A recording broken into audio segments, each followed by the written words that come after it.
Hey everyone, I'm Spencer. I'm Lara, and we're Married with Board Games. In this review, we'll be taking a look at the 3 to 6 player Star Cartel from Osprey Games. In Star Cartel, you will be loading up your ship with contraband and selling them to the black market, which in turn is affected by supply and demand. But does Star Cartel leave us demanding more, or do we feel fully supplied? Let's head over to the table for a quick overview, and then we'll share our thoughts.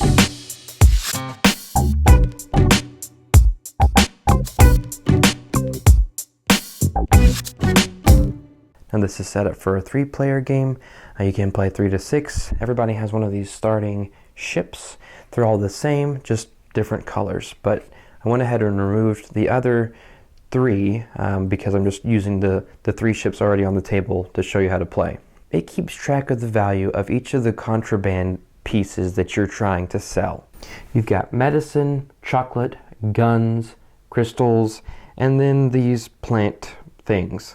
Each one is represented by the similar color and similar shape token here. As you play the game, each of the different contraband is going to increase and or decrease in value. So for example, if at the end of the game, the medicine cube is on the 8, each medicine card that you have is going to be worth 8 points. Now throughout the game, it can fluctuate quite a bit. So it doesn't really matter what it's on during the game. Only thing that matters is at the end of the game where all the individual prices are, and that's how you're going to score the most amount of points. Each ship has a capacity number. So for these starter ships, the capacity is 7. You will be loading these different contraband into your ship until it reaches its full amount. Once you do, you will unload it, and then you'll be affecting the market as well as keeping some of it for yourself. When you set up the game, you will remove a certain amount of these different ship cards. But basically what's going to happen is, as soon as your ship is full and you unload all of the objects in your ship, you'll grab the top card on the deck. And again, they all increase in the amount of what they can hold as you get further through the game. They also have a value that they're going to be worth. If this is the ship that you end the game with, you add $10 to your final score. The game is over when one player takes the last ship. It doesn't have a capacity, but it does have a very high value of $35. Here's how a turn works. First thing you'll do is load, so you can take any of the cards down at the bottom row if you have room for them in your ship. So for example, I take this contraband candy bar. What you'll do immediately is these will slide down and you'll refill the top with the next contraband card. You then, if you still haven't reached the capacity of your ship, can take an additional card. So then, let's say I take this 2 of the crystals here. Again, this will slide down, and then we'll fill this up right here. If at this point I've reached this limit, I would deliver the goods and affect the market. Let's say that we've played through a couple rounds, and here's what I have. On my turn, I took the blue one and the green one, and now I'm at capacity. I've got 3, 6, 7. The second part of my turn, I will deliver. What you do is you take the item that has the most value. So in this case, it would be a tie between the blue gems and the purple chocolate bars. In the case of a tie, I can choose one. So let's say I choose the blue gems, and then you take the lowest value, which is, in this case, the green. And you're going to affect the market. For the one with the highest value, you move it up on the track by 2. 1, 2. And then you take the lowest value and you decrease it on the market by 1. Then you're allowed to keep 1 set of anything you have left over. So in this case, I would be able to keep these for me to have at the end of the game. These would be discarded. I would grab a new ship to replace the one that just delivered, and then it would be the next player's turn. And that's it. That's all you do on your turns. You load your ship with up to 2 cards, and then deliver if the total number of the cards that you have, the value of the cards that you have, reach this number on your card. The value is what's important during the game. Now the number of cards is what's important at the end of the game. Let's say we've played through an entire game and I have, let's see, 2 cards of the red, 2 cards of the purple, 1 green, and 1 brown. For my final score, what I would do is I would take 2 purple times 4, so that'd be $8. I'd take 2 red times 5, so that'd be 10 for a total of 18. Then I have 1 green, so that would be $1 for 19.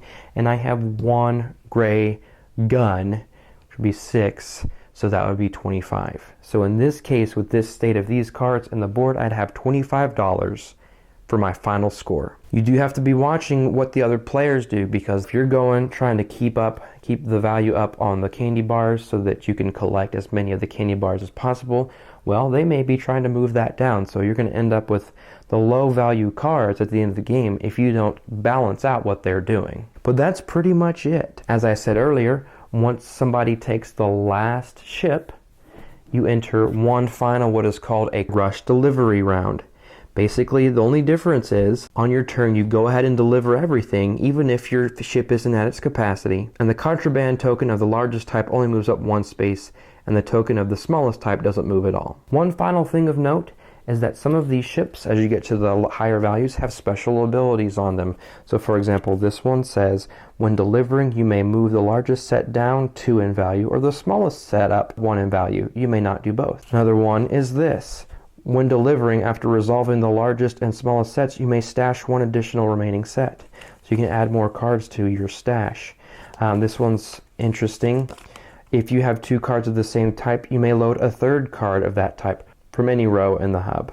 So there are a couple of different other special abilities that mix things up as you play. Okay, Star Cartel. Okay. Let's get into it. So as always, excellent production from Osprey Games. Definitely. I always love the hinged boxes. I don't know what it is. I just love it. It's just one piece to keep track of. That's so true. Yeah, it's like a book. Yep. Good cards. The artwork is good. I really like the artwork on this. It's real. I mean, it's kind of a cartoony sci-fi of sorts. Mm-hmm. What I really like is that, there are a lot of ship cards in this game. And from what I can tell, they're all unique. Like, I don't think that there are any duplicates. As far as the artwork? Yeah, on the abilities, yes. Well, the abilities, yeah, but the artwork for each specific individual ship are unique. There could be a few duplicates, but for the most part, if anything, they might change color between them. Yeah, because the styles, yeah. So it doesn't get stale. You got a nice new ship every time you swap it out. So that's cool. Nice new ship. Yeah. New ship smell. It's a cool graphic. Yes.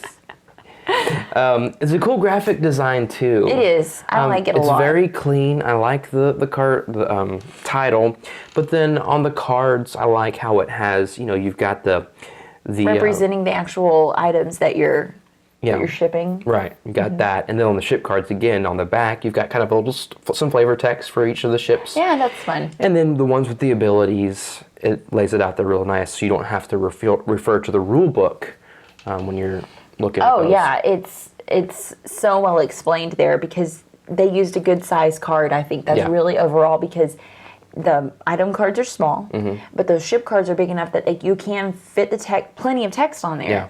And I'm really thankful for that because some games are kind of starting to skimp on that. Right. And so, thank you, Osprey. Very, very helpful.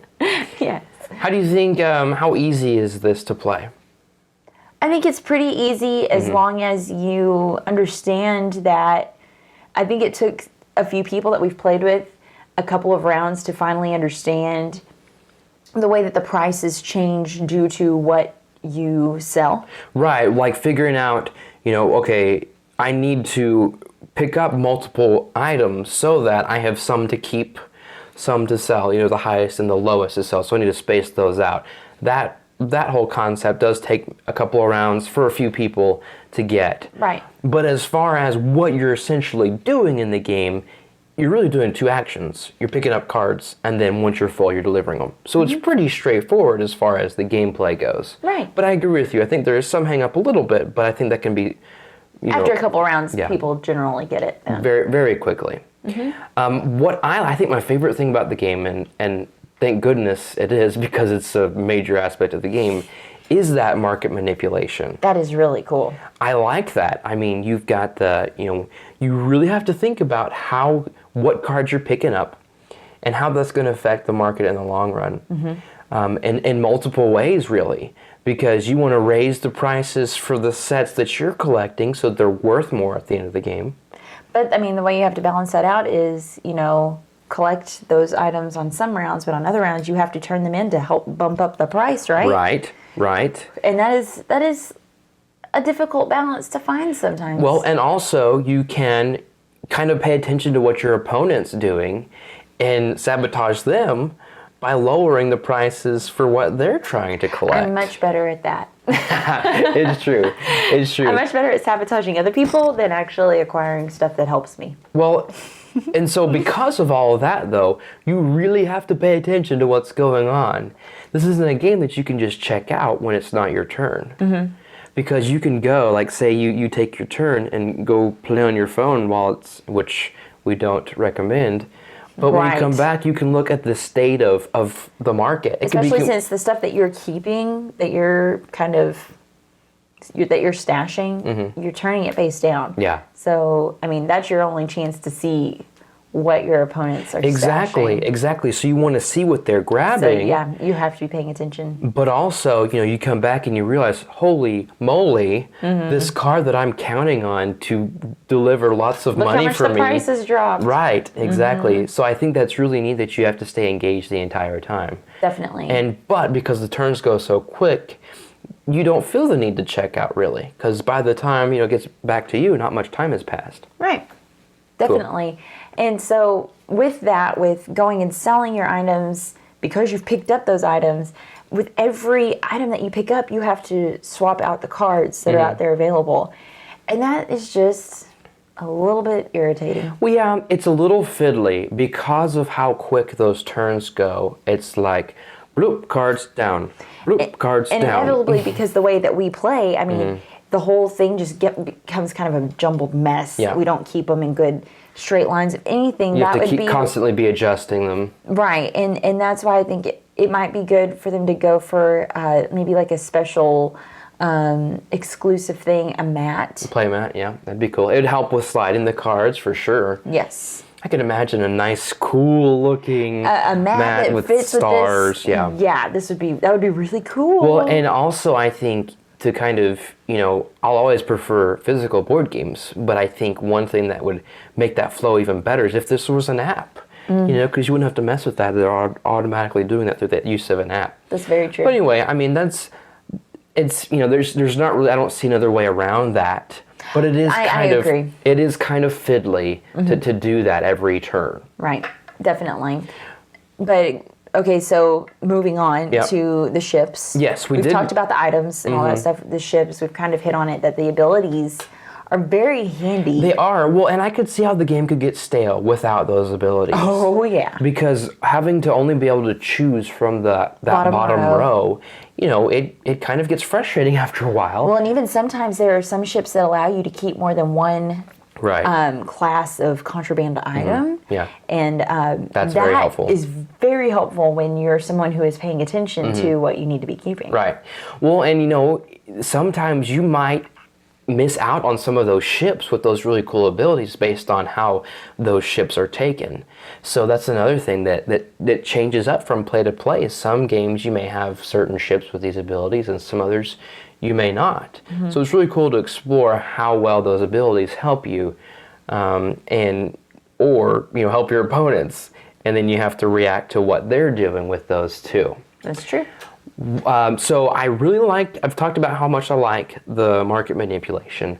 Another thing I like is just the whole puzzle aspect and how to keep the cards in your hand that you need. Yes. Because you've got to make sure that you have more, a maximum and a minimum, and then something in the middle to keep. Right, but then you also want it to be a pretty substantial amount. Right. Of what you keep. You don't want it to just be a single one of that. I mean, so that's because if you keep a 1, then the 1's going to end up being the one that decreases the price on the market.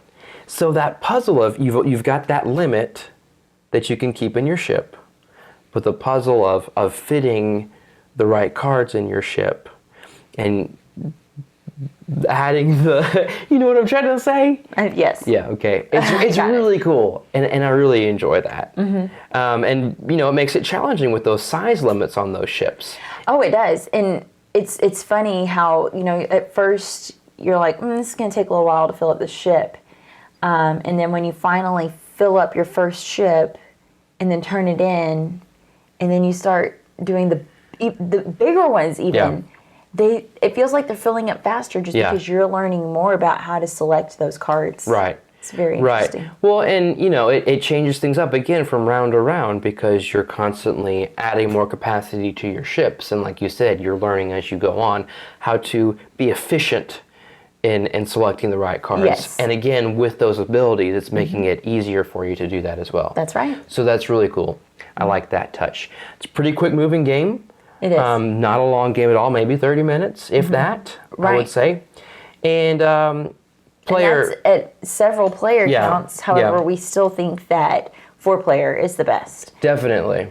Just because you just going head to head isn't that great. Well, you can't. It's 3 to 6. Right. 3 to 6. But, I mean, in a 3-player game, there's just not as much there. But a 4-player game is not too much. I think it's just right. I agree with you, definitely. Right. So, bottom line for Star Cartel is that it's an easy-to-learn market manipulation game that has a really neat puzzle aspect to it. The beauty of Star Cartel is in its simplicity. Pick up cards, deliver them. But in that simplicity, there's quite a bit to discover. It's a game where the current state can drastically change in a single round, so you've got to be paying attention and be reactive to the prices. Some might not find that aspect very interesting, though, and there is a danger of losing interest after a few plays if you don't find that exercise rewarding. But for those who do enjoy price manipulation, quick turns, and sabotaging your opponent's plans, Star Cartel could be a good option for you. For those reasons, we give Star Cartel a rating of 7 and a seal of approval. We're going to box this one up for now. If you want to see how Spencer manipulates me into playing more games with him, check out our podcast on your favorite podcast provider. Thanks so much for watching the Dice Tower videos. Find more great videos and reviews as well as our top-rated audio podcast at Dicetower.com. You can also find other great shows at Dicetowernetwork.com. I'm Eric Summerer, and you've been watching The Dice Tower. The Dice Tower is sponsored by Cool Stuff Inc., where you can find great games for great prices. Cool stuff in stock. Check them out at CoolStuffInc.com.